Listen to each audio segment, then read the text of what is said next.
Hey guys, this is Bebe872 and this time we'll talk about the tier list for the entirety of patch 12.23b. These are the strategies that I use to climb into rank 1 in Korea and challenger in NA.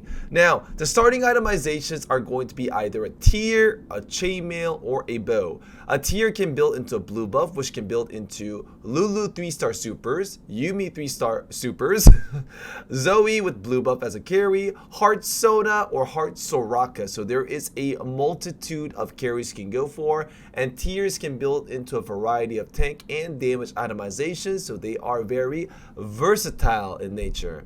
If you go for a chainmail start, you do want to look towards duelists because duelists can use a lot of chainmail itemizations. Solari is the best example, but other items such as Edge of Night and protectors like a Vow is also really good in duelist decks. When going for a duelist deck carry, you do want to make sure that it is, so it is a 4 cost like a carry deck. And the third item start will be a bow because 2 bows can build into rapid fire cannons, which is a must for a brawler Jax deck.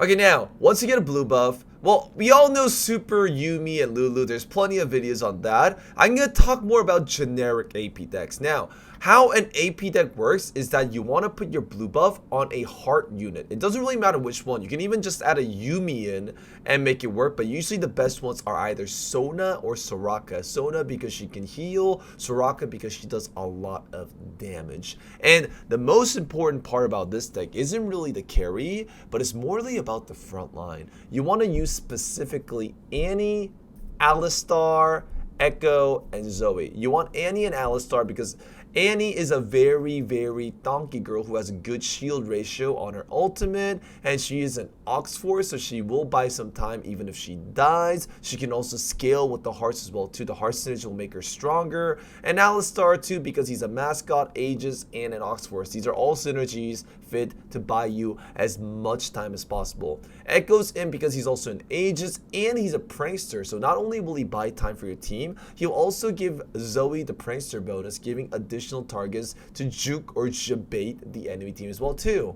Zoe provides extra bonus damage while being a prankster as well too, and you gotta focus on putting itemizations on either Annie or Echo mostly because they will buy insane amounts of time the moment your heart unit like stacks up. This is what most people need to know when they build into AP decks. You want to put a blue buff on a heart unit, and you want to use the unit that benefits the heart synergy the most, especially tanky units. And how we build duelists is very simple too. You just want to build a bunch of tank items on duelists. Damage itemizations aren't really as important. You want to build into Solaris, Protector's Vow, and Edge of Night, but of course Solaris is the best. You want to have as much Solaris as possible. This deck isn't really designed to get first or second place though. The deck does fall off really hard during the late game due to the lack of damage and due to the availment of AoE damage from your opponent's team, like a Fiddlesticks 2-star just destroys its composition, right?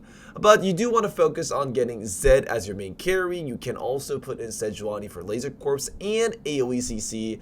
And during the late game, if you need hackers, like if you need to put the Zed to the back line, then you can take out 2 duelists for hackers. It is not a big difference. So this is the simple tier list version for patch 12.23b. Hope you guys enjoyed. See you next time.